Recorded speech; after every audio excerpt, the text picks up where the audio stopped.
AKTU counselling कैसे होगी? AKTU airbag किसका लगेगा किसका नहीं?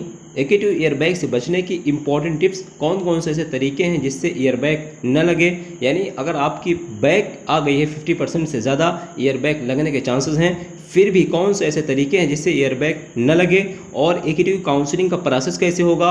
सीयूईटी के माध्यम से होगा, जेईई मेंस के माध्यम से होगा, एनटीए के माध्यम से होगा, बी फार्मा वालों का कैसे होगा, बीटेक वालों का कैसे होगा, बी आर्क और बैचलर ऑफ आर्किटेक्चर का कैसे होगा, उसके अलावा और जो सारे कोर्सेज हैं उनका कैसे होगा, तो सारा डिटेल्स आपको इस वीडियो में मिल जाएगा। हम बात करेंगे दो पॉइंट पे, दो टॉपिक्स। नंबर 1 काउंसलिंग कैसे होगी, प्रोसेस क्या होगा। नंबर 2 एयरबैग किसका लगेगा किसका नहीं, और एयरबैग अगर लग रहा तो फिर उसके बचने के चांसेस और तरीके कौन कौन से हैं, सारा डिटेल्स आपको इस वीडियो में मिल जाएगा। वीडियो बहुत इंपॉर्टेंट है, पूरा end to last to end तक जरूर देखें। तो चलिए करते हैं स्टार्ट, क्या पूरी आज की अपडेट।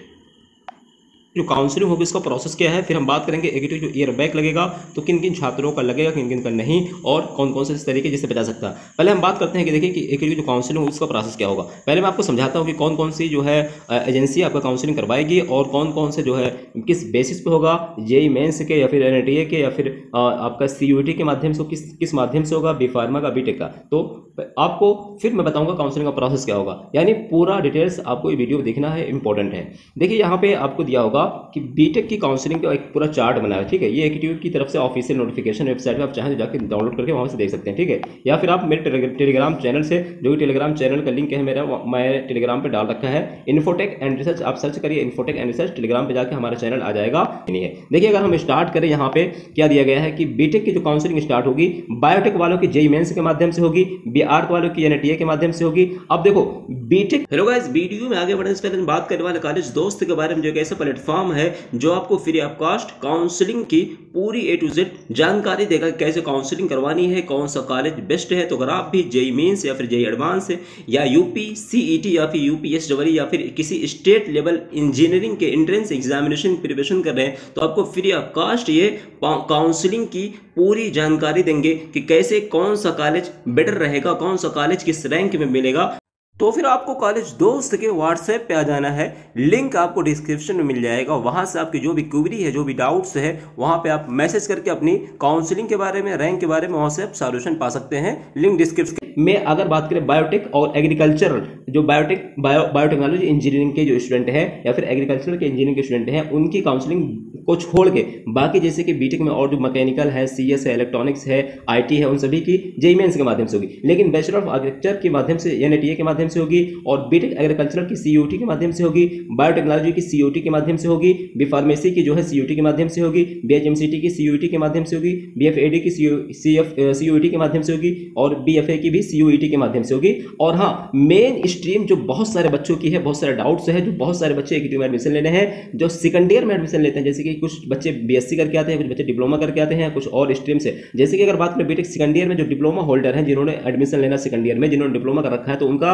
सीयूईटी के माध्यम से होगी। जिन्होंने सीयूईटी के हिसाब से जो रैंक बनेगी उसी के हिसाब से आपकी काउंसलिंग होगी। और जिन बच्चों ने बीएससी करके डायरेक्ट सेकंड ईयर में एडमिशन लेना, जो लेटरल एंट्री वाले हैं, जो मैथ करके आए हैं बीएससी मैथ, तो उनका भी सीयूटी के माध्यम से होगा। और जिन बच्चों ने बीफार्मा में एडमिशन लेना सीकंड ईयर में, जो डिप्लोमा होल्डर हैं, उनको भी सीईटी, यानी तीनों जो लेटरल एंट्री, जिसे हम लीट कहते हैं, लीट लीट या फिर लेटरल एंट्री कहते हैं, उन सभी का किसके सीयूटी के माध्यम से होगी, जो कि एनटीए एग्जाम से उनका करवाई है, ठीक है। तो सीयूटी के बेस पे आपका जो रैंक बनेगी उसी हिसाब से आपका एडमिशन होगा। अगर बात करें एमसीए की, एमसीए इंटीग्रेटेड और एमबीए इंटीग्रेटेड, दोनों का सीयूटी के माध्यम से होगी। जो बीओ के कोर्स जिसमें जैसे एमएलटी है, एमआईटी है, जैसे medical laboratory technology, medical imaging technology, उन सभी का भी सीयूटी के माध्यम से होगा। एमबीए बच्चों का भी सीयूटी के माध्यम से होगा, एमसीए बच्चों का भी सीयूटी, यानी सभी का सीयूईटी के माध्यम से होगा, सिवाय बीटेक के बच्चों का और बीआर के बच्चों का। यानी बीआर वालों का होगा एनटीए के माध्यम से होगा, एनटीए के बेसिक के रैंक के बेसिक पे होगा, और बीटेक बच्चों का, जो कि बायोटेक और एग्रीकल्चर को छोड़ के, उन सभी का जेईई मेंस के माध्यम से होगा। फिर भी कोई डाउट हो मुझसे कमेंट पूछ सकते हैं। और कब से काउंसलिंग स्टार्ट होगी, हम इस पे वीडियो बनाने वाले हैं। जैसे कि नोटिस आता है वैसे अभी तो कोई नोटिस आया नहीं है। और अगर आप लोग प्राइवेट कॉलेज में एडमिशन ले रहे हैं तो अभी आप थोड़ा रुक जाइए, वेट कर लीजिए, जल्दबाजी मत करिए, क्योंकि अभी आपकी पूरी सितंबर अक्टूबर 2 महीने कम से कम काउंसलिंग चलेगी। अभी बहुत टाइम है, रुक जाइए थोड़ा, क्योंकि प्राइवेट कॉलेज में एडमिशन ले लेंगे, हो सकता है आपको गवर्नमेंट कॉलेज मिल जाए। तो गवर्नमेंट कॉलेज की फीस बहुत ज़्यादा बहुत जो है कम होती है, स्कॉलरशिप आ जाती है, लेकिन प्राइवेट कॉलेज की फैसिलिटीज थोड़ा कम है। तो मैं आपको इस पे टॉप 10 जो गवर्नमेंट कॉलेज है, टॉप 10 जो प्राइवेट कॉलेज है, इसमें वीडियो जल्दी लाने वाला हूं। आप लोग जरूर कमेंट करके बताना कि हमें कौन सी पहले वीडियो अपलोड करनी है, टॉप 10 गवर्नमेंट कॉलेज की, टॉप 10 प्राइवेट कॉलेज की, आप लोग जरूर बता सकते हैं। अब बात करते हैं जो ईयर बैग है, किन बच्चों का लगेगा, किन बच्चों का नहीं लगेगा एकेटीयू में। और मैं फिर बता दूंगा, अगर आप फर्स्ट ईयर में एडमिशन लेना चाहते तो आपको first year to second year, third year, fourth year जो भी आपके सारे क्वेश्चन है, सारे डाउट्स हैं, सारे इंपॉर्टेंट क्वेश्चन है, कौन सा सिलेबस है, कैसे एग्जाम, सब कुछ आपको इस चैनल पर मिलती रहेगी जानकारी। तो आप चैनल सब्सक्राइब कर लें। बात करते हैं ईयर बैग का रूल क्या है। देखिए मेरे सामने एक बच्चे का रिजल्ट है, मैं उसका नाम तो नहीं बताऊंगा, ठीक है, जिसका भी बहरहाल। अब यहाँ पे देखो इनकी बहुत सारी बैग लग गई है। अब ये पूछ रहे हैं, जैसे कि यहाँ पे देखो एक स्टूडेंट है, पूछ रहे हैं, क्या पूछ रहे हैं कि सर बीटेक फर्स्ट ईयर का भी स्पेशल कैरी होगा और कब होगा। और एक स्टूडेंट पूछ रहे हैं और साथ में पूछ रहे हैं, सर तब कैसे मेरा बैग क्लियर होगा, मेरा तो ईयर बैग लग जाएगा, कोई रास्ता है सर? मैं भी बताऊँगा कौन सा रास्ता है। उसके अलावा सर मेरी सिचुएशन ईयर बैग की है, सर कोई आइडिया है जिससे मेरा ईयर बैग न लगे, और या कैरी ओवर एग्जाम क्या होता है, किसके लिए होता है, प्लीज़। और इस तरह कई सारे बच्चों के डाउट्स है। देखिए मेरे सामने एक बच्चे का रिजल्ट है, ठीक है। अब इनका देखिए, इनका जो है बैग लग गया इंजीनियरिंग केमिस्ट्री में, मैथमेटिक्स में और ईडीई में, यानी कि उसके बाद फिर इनका फंडामेंटल एफएमई में लगा है। अब देखिए इनका 4 सब्जेक्ट में बैग लगा, ठीक है। लेकिन इनका टोटल सब्जेक्ट की बात करें तो यहाँ पे थ्योरी के जो सब्जेक्ट हैं 1 2 3 हम काउंट कर लेते हैं, 1 2 3 4 5 सब्जेक्ट थे।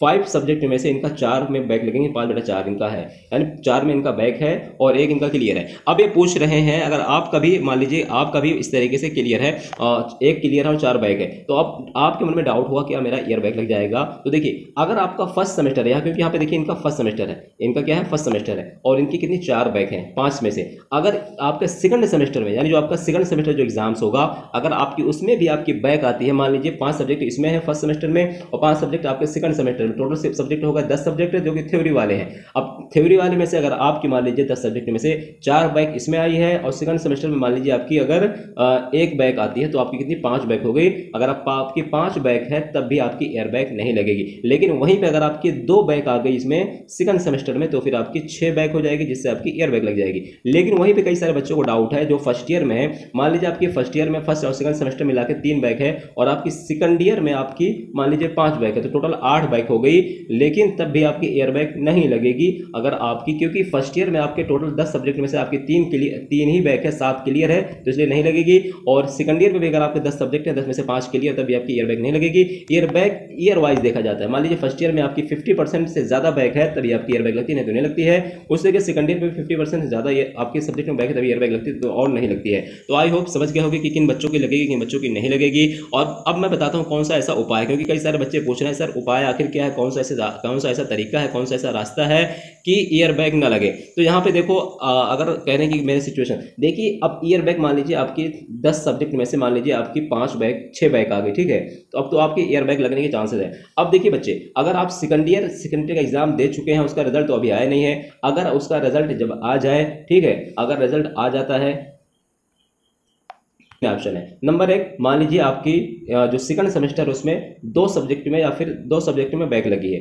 अब आप ये करिए, एक काम ये करिए, या तो आप अगर आपका 10 नंबर से कम बैग लगा है, 10 नंबर से मान लीजिए आपके 21 है, एक में 23 है, तो आप जो है एक में ग्रेस ले सकते हैं। लेकिन ऐसा नहीं है। अब देखिए 23 वाले को आप जो है चैलेंज वैल्यूएशन डाल दो और इसमें आप ग्रेस ले सकते हैं। मान लीजिए एग्जांपल की तरफ समझाता हूँ, आपने एग्जाम दिया बीटेक का सेकंड सेमेस्टर का, ठीक है, सेकंड सेमेस्टर का एग्जाम दिया और आपके किसी एक सब्जेक्ट में 29 आ गए, ठीक है, और दूसरे में आपके जो दूसरा वाला सब्जेक्ट है उसमें 25 है या 28 है, ठीक है, 25 है, तो 29 वाले में आप ग्रेस ले सकते हैं, बशर्ते कि अगर आपका 25 वाला सब्जेक्ट क्लियर हो जाए। या फिर आप इसको जो है चैलेंज वैल्यूएशन डाल दीजिए 25 वाले को, अगर आपके 25 से 30 हो जाते हैं तो फिर आपको ये ऑटोमेटिक ग्रेस मिल जाएगा 29 वाले को। तो फिर इस तरीके से आपकी ईयर बैग नहीं लगेगी। अगर फिर भी आपको डाउट है, आपको समझ में नहीं आता है, तो आप लोग मुझे अपना स्क्रीनशॉट रिजल्ट का इंस्टाग्राम पे भेज देना, मैं रिप्लाई दे दूंगा। बहुत दिनों से मैं बच्चों की रिप्लाई नहीं दे पाया इंस्टाग्राम पे, तो मैं अब आपका रिप्लाई दूंगा, एक टाइमिंग में बता दूंगा। अगर आप लोगों का कोई डाउट रहे तो आप मुझे मॉर्निंग में, मैं थोड़ा फ्री रहता हूं, तो आप मुझे मॉर्निंग में 5 बजे से लेके 7 से 8 बजे तक या 9 बजे तक मुझे मैसेज कर सकते हैं, क्योंकि उस वक्त मैं रिप्लाई दे दूंगा, ठीक है। या फिर इवनिंग में अगर बात करें तो 8 बजे से लेके 11-12 बजे तक में, इसमें थोड़ा मैं कम खाली रहता हूं, लेकिन मॉर्निंग में ज़रूर आपको मैं रिप्लाई देने की कोशिश करूंगा। और आई होप आप सब कुछ समझ गए होंगे। और आपको कोई डाउट मुझसे कमेंट करके पूछ सकते हैं, काउंसलिंग से रिलेटेड या फिर एकेटीयू का बैग से रिलेटेड, ईयर बैग से रिलेटेड, कोई भी डाउट मुझसे इंस्टाग्राम पे स्क्रीनशॉट शेयर करके पूछ सकते हैं, फिर कमेंट करके पूछ सकते हैं। तो मिलते हैं नेक्स्ट वीडियो में। Thank you so much, best of luck.